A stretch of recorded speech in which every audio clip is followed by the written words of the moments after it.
call this meeting of the Small Business Committee to order. We're here today to talk about three important programs that were created to help small business compete for federal contracts. We look at the Offices of Small and Disadvantaged Business Utilization. There is an acronym for that, and I can't pronounce it, so I will be calling it OSDBU. We also look at the Procurement Center and Commercial Market Center Representatives programs, and we look into the Mentor-Protégé program. The primary focus of the OSDBU is advocating for small business contracts and fighting unjustified bundling. To underscore the importance of this effort, when Congress created these provisions in 1978, they required that each OSDBU, with the exception of the Department of Defense, that they would answer only to and directly to the agency head or deputy agency head. So it was answering very high up the chain. The Procurement Center Representatives Program and the Commercial Market Representatives Program are made up of small business administration employees, and their focus is to ensure that small businesses have the opportunity to compete for prime contracts and that there are small business opportunities at the subcontract level. In fact, PCRs are one of the most important defenses small businesses have against contract bundling because they have the ability to protest procurements up to the head of the contracting agency when a contract fails to provide for small business participation. The third program, which is really a conglomeration of 13 individual programs, is the Mentor-Protégé program, and this could also be an important tool to help small business become more competitive. Generally speaking, the program allows small, less experienced firms to be mentored by larger, more experienced firms with the goal of increasing the participation of small businesses in government contracting. Small business contractors are good for the government and good for the economy. They increase competition, innovation, create jobs, and they save taxpayers money. Which is why there's a statutory goal of awarding 23% of prime contract dollars to small businesses.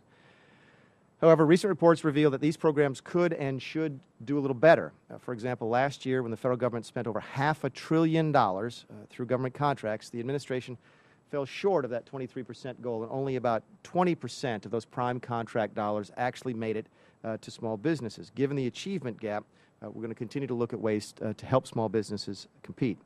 But we also must address the several agencies that are refusing to comply with the Small Business Act and thus making the problem worse. For example, when we were looking at the OSDBU practices, the GAO found 7 agencies that were not complying with the law regarding their reporting requirements.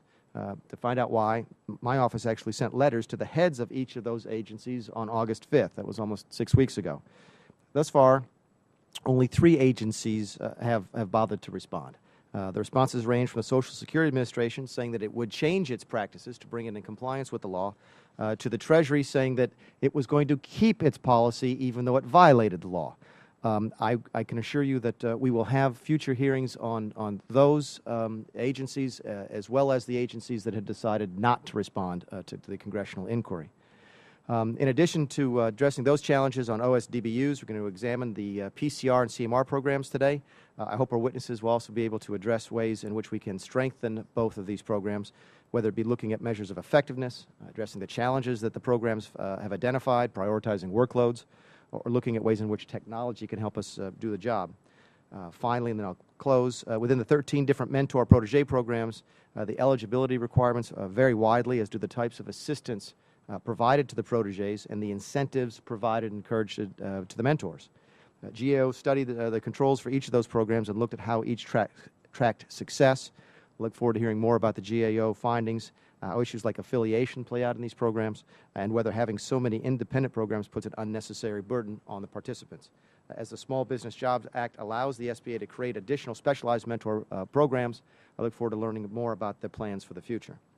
As this committee considers the PCRs, CMRs, OSDBUs, and whatever other acronyms we can throw into that mix, we want to learn how to help strengthen and improve all of these programs. If we succeed, we'll be able to help small business, which is the goal of everybody who's on this committee. So with that, I yield to Ms. Chu for opening comments, and then we'll talk to the witnesses.